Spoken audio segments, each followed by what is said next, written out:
In 2020, back in pandemic lockdown days, Finn Lau got into the habit of taking a daily walk. Maybe around 30 minutes, maybe 1 hour.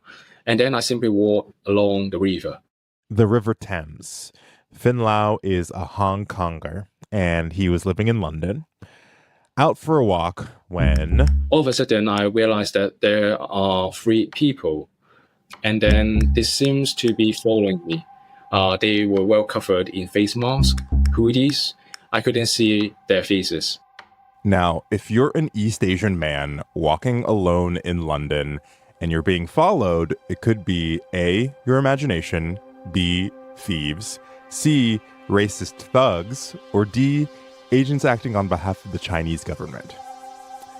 Finn Lau knew that D was a real possibility because he was an activist. The 29-year-old helped to organize the 2019 pro-democracy protests in Hong Kong. I propose different kind of strategies, hosting different rallies, and even do advocacy abroad. His slogans, Fight for Freedom and Stand with Hong Kong, have now become battle cries. There is no peace in Hong Kong. Finn Lau had done most of his activism online using a pseudonym from London, where he worked a day job as a surveyor. Almost nobody knew who he really was as protests exploded in 2019. Umbrellas and bottles versus shields and batons. These were the biggest pro-democracy protests in Hong Kong's history, and they went on for 6 months. Long before he was attacked in London, Finn Lau went back to Hong Kong to join the protests. But I think I have to show some kind of qualities such as willing to take risk during difficult times. That is how we set some kind of good examples in the fight for democracy. So that's why I went back to Hong Kong, where he was arrested, along with thousands of other protesters. But Hong Kong authorities failed to identify him as a ringleader, and he was released. Finn Lau escaped back to London into what was now political exile. He thought he was safe until he saw those 3 guys wearing face masks and hoodies following him. And then I tried to stop by a lamppost, but that was a serious mistake because once I stopped by the lamppost, they simply rushed to me and punched my right eye. The whole of my face, the whole of my body was covered with blood coming out from my head. And so there was a moment that I was beaten to the floor, couldn't see anything. And I asked myself, is this the end of my life? He passed out. For how long? Doesn't remember. And I think they thought I was dead already. That's why they stopped attacking me. Finn Lau managed to get back to his apartment, then went to the hospital. The police were of little help if they didn't identify or apprehend the perpetrators. He hadn't been robbed, he didn't hear any racist slurs, and he couldn't identify them with any details other than being East Asian. Finn Lau suspected the Chinese government had sent them, but he had no proof. Not long afterwards, the Hong Kong government, controlled by Beijing, put out a bounty. $128,000 for his arrest. Finn Lau now knew the authorities had finally figured out who he was. The bounty has shows that or indicated they are getting bolder and more willing to go beyond the judicial system to get their dirty works done. This is Rights and Wrongs, a podcast from Human Rights Watch. I'm Gofen Putubuele. I'm a writer, a lawyer, and a radio producer. Human Rights Watch asked me to look at human rights hotspots around the world through the eyes and ears of the people on the front lines of history. This week, we're talking about transnational repression. I find it hard to say, transnational repression. But I promise by the end of this episode, I'll have it nailed down because it's a very useful term to explain what's been happening to Finn Lau and others like him. Who are you? What do you do? I am Washington director at Human Rights Watch. So I look at the entire world of human rights abuses and try to get the United States to do something about them. Oh, do you have a name? Oh, gosh, I'm not just my title. I am Sarah Yeager. I wanted to speak to Sarah Yeager, the Washington, D.C. director of Human Rights Watch, because she recently co-wrote a report called We Will Find You, a global look at how governments repress nationals abroad. Now, you might notice the term transnational repression, which is what the report is about, is not in the title. Maybe they were having trouble with the phrase as well. So this episode's about transnational repression. And the recurring theme on this show is that I'm very into etymology and words and things. Transnational repression, when I heard the word, I did not know exactly what it meant. Do you happen to know when it was coined or when it started getting used? There's no formal definition of transnational repression, and the actual phrase, which is extraordinarily wonky, and I wish we could come up with a different one, has started to be used just in the past maybe 2 or 3 years by governments and by advocacy groups like us to try to define this thing that is governments, mostly repressive governments, who don't like what opposition is saying about them. So it could be human rights defenders, journalists, political opposition. And when those people are in danger, often they flee that country. When they go to a different country, they realize that they're still not safe. And so the repressive government is reaching across borders to repress people. Got it. So we've already heard one example of transnational repression. Can you give us another example that you know about? There's this fascinating story from earlier this year where an anti-war Russian, Belarusian band called By2 that was playing in Thailand. And they had been very outspoken about the Russian government's repression. And the Russian government wanted them back to face charges for being anti-war, speaking out against the invasion of Ukraine. And basically, Russia said, Thailand, you need to send them back to us. Thailand then issued an arrest warrant for them, saying that they didn't have a permit. A Russian rock band that has openly expressed opposition to the war in Ukraine is now reportedly facing possible deportation from Thailand. Alle 7 Bandmitglieder sind sicher in Israel angekommen. They actually ended up in Tel Aviv, Israel, for fears that they would be sent back to Russia. I very thank you to the Israel Council, Eli, and Australian Council, and American guys, and all our guys from Human Rights who helps us to get us here. I looked into this after we spoke and learned that some of the band members had dual Russian-Israeli citizenship. So that, and a lot of diplomacy, was how the band escaped Russian efforts to force them back to Russia. From what I understand, transnational repression, there's different types of it. There's different flavors, if you will. How would you describe that form? Yeah, so we call that a removal. There's removals, there's abductions, there's extraditions. They all have slightly different meanings, but we would call that a removal. So they are being removed from a third-party country and sent back to their origin country. There are abductions. You see Rwanda actually engaging in quite a lot of abductions as their form of transnational repression. So somebody that is speaking out against the Rwandan government will get on a plane to Burundi and will end up in Kigali, the capital of Rwanda. And then, of course, will be arrested, detained.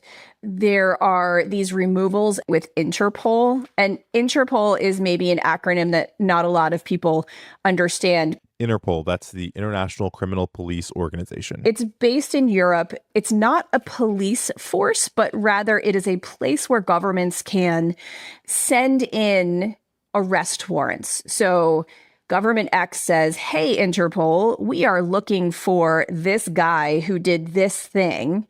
And Interpol will send out what's called a red notice to all of the other governments in Interpol, which are most of the governments in the world. And so it's a law enforcement information sharing system. A lot of those red notices have been called into question because Government X can say, hey, we're going after this guy. But they might be going after him for human rights work, for being a political opponent, for being a journalist who has reported about the country's abuses. That's another way that governments can transnationally repress. So authoritarian governments using a variety of techniques can do and extend their power beyond their borders to attack their opponents. But it's not just the repressive authoritarian governments that make it happen.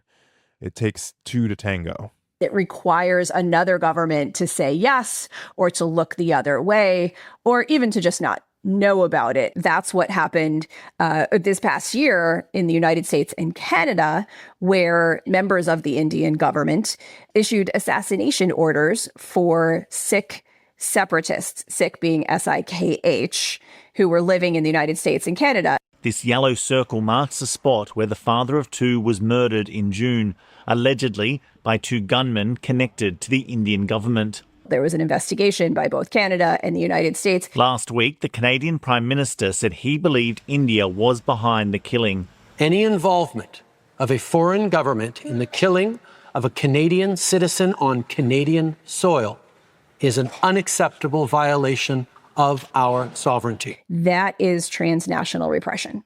I want to zoom out and be dumb for a moment because it's a genuine question that I have. Help me understand why we care about transnational repression. And I mean it from this angle. So there are people suffering war crimes. I understand. I'm like, oh, yeah. I should care about that. Like a bunch of innocent people are dying. I think transnational repression is harder to process because it almost comes to my brain as a government doing like a one-off thing to some person, which my brain processes like shitty, but why do I care? Right. It has nothing to do with us. Yeah. How exactly? Like, why is this a thing that we are invested in? Do you remember some of those movies, back in the 70s or 80s with spies and, people running for their lives, and they would go hide out. They'd, lots of them hid out in Argentina or various other places because their lives were in danger or they worried about their families and they had said something about the government. That's not possible anymore. You cannot hide. There is no safe place because of transnational repression. Now, back then, maybe the government would have assassination teams and they'd try to send them out. But that was really resource intensive. You had to be a pretty big enemy of the state to be in danger like that. Once you fled the country, you could think that you were relatively safe. Now that's no longer the case. And that's because governments care a lot about who's saying bad things about them, who are calling out their abuses, who's making it public. Because once you make something like that public, it's everywhere. It's on social media. It's like, this is the credibility and legitimacy of governments. So they care a whole lot if you are saying bad things about them, and they will come after you. And now it is easier for them to come after you. So it's both, you can make things very public that they don't like, and they can come after you in much easier ways, including through something that we haven't talked about yet, which is digital transnational repression. Hi, it's me. It's about. So that's spyware on your phone. It's surveillance. Like, they see everything that you tweet, the calls that you make, the texts that you get, and then they can use those things against you or against your family back home to threaten you. So those are some of the ways in which it is easier and perhaps more prevalent than it used to be. There's also a chilling effect, and this is where it matters to all of us. Human rights defenders around the world can be less willing to speak out against government abuses because of this transnational repression. If I were in a repressive country and I saw one of my colleagues, say from Human Rights Watch, detained, their families threatened, sent back from another country where they had fled, I would be much less likely to speak out. That harms all of us because then abuses become, they go underground. I am very free sitting here in Washington to speak out against whatever administration is in power. You're doing this wrong, you're doing that wrong, don't engage in this, don't engage in that. If that government should change and they don't want me saying those things and I flee for my life, I would not be safe. And I think that means that all of us start to question whether we should be speaking out about human rights abuses. That makes perfect sense. Transnational repression ends up almost being like the enforcement arm of the state's power, where it's like, we don't want you to say a thing, you flee, but if we still have the power to repress you transnationally, then we still sort of have control. That's right. They have quite a lot of control. We become very scared, and that gives even more power to repressive and authoritarian governments, which is not what we want to see in this moment. You know, they're already gaining quite a lot more power. That's the way that the world is tilting, and this is certainly acting in their favor. So here is yet another example of transnational repression, one of the most infamous examples. Saudis are being silenced. Things are not being transparent, and that is not a good recipe for reform in Saudi Arabia. And he needs to do something about that. This is Jamal Khashoggi. The name probably rings a bell. He was a Saudi journalist and dissident who was frequently critical of the Saudi government. So in 2017, he fled Saudi Arabia and settled in the U.S., where he started writing columns for the Washington Post, among other outlets. In 2018, he was planning to marry a woman who was getting her PhD at a university in Istanbul. And to get married, he needed some paperwork from his native country. This is CCTV of Saudi journalist Jamal Khashoggi entering the Saudi Arabian consulate in Istanbul on October 2nd. He hasn't been seen since. He was strangled as soon as he entered the building by a team of Saudi assassins, who then dismembered his body. A US intelligence report has concluded that Saudi Crown Prince Mohammed bin Salman personally approved the murder of the exiled journalist Jamal Khashoggi in 2018. The Saudi government blamed Khashoggi's death on rogue government operatives. Secret prosecutions took place, but no high-ranking officials were ever charged, including Crown Prince Mohammed bin Salman.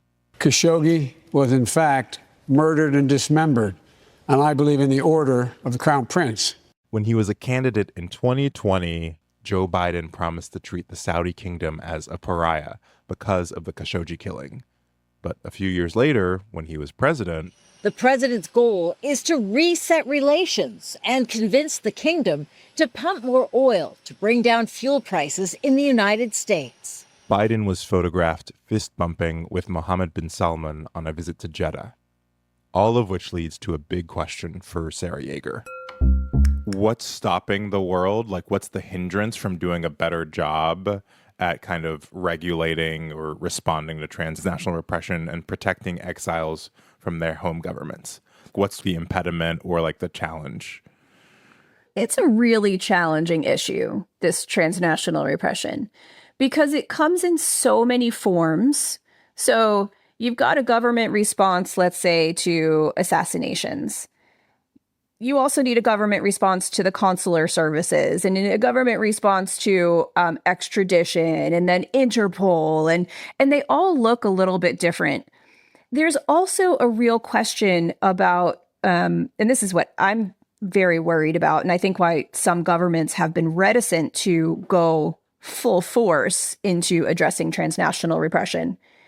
Governments can go too far. They're known for going too far. So if you look at, okay, you've got the terrorism, then you've got the counterterrorism. Suddenly, in countering terrorism, you're surveilling Muslim communities, you've got a travel ban, you've got torture, you've got like all the abuses that came from the response to 9/11.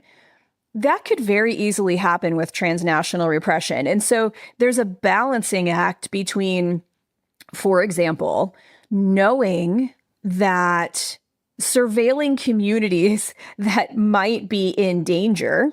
And I'm thinking specifically about, for example, the Sikh community here in the United States, knowing that India wants to go after them. How much do you surveil? Where does that get into privacy rights? How do you know that this Indian assassin is going to come after a particular leader? Does it include phone taps? Does it include drone surveillance over a community? What are the resources to do that? You know, particularly in a state like the United States, which has so many diaspora communities and so many people flee here looking for safety, that's a really tricky thing. I imagine it's not very successful if you go to like your local police office and you're like, the government of X country is threatening me. I feel like my local police office isn't necessarily going to even know what to do about it. Interestingly, they might, because, governments around the world have been pretty slow to act on transnational repression. But the United States and some European governments have been ramping up their responses. They've been very worried. And, it angers them that another country is reaching across U.S. borders to target their citizens. That's not okay by the U.S. government. And so they have come together, the FBI, the Federal Bureau of Investigations, DHS, which is the Department of Homeland Security, and the State Department. They've all come together to try to address this problem. And what's really interesting is that the Department of Homeland Security now has community engagement officers and liaisons. So they'll go out to diaspora communities that are particularly threatened and say, if you've seen something, if you're willing to say something, they have an anonymous hotline. They're educating all of the people, everyone who answers the phone for 911, the emergency number here in the United States, has been trained on transnational repression. So if you call 911, and you don't have to know what transnational repression means, you don't have to say those words, but now they know to pick that up and to be able to report it into the FBI or DHS, who can then handle it from there. But you actually may be able to go to your local police department and say, this is happening to me, and they will have a way of addressing it. Oh, wow. At this point, what do you have as recommendations as to what should happen to continue to develop this body of response to transnational repression? So one bucket of recommendations is to help the diaspora community. So what I like about what the United States has done is having the anonymous hotline, having community liaisons, giving communities and people who might be in danger a way to get in touch with authorities who can then help them. And many are going to be very scared to do that. So the United States and others, there are some European nations who are thinking about doing this, the EU, they have to be very careful about how they do this. They have to earn the trust of those diaspora communities.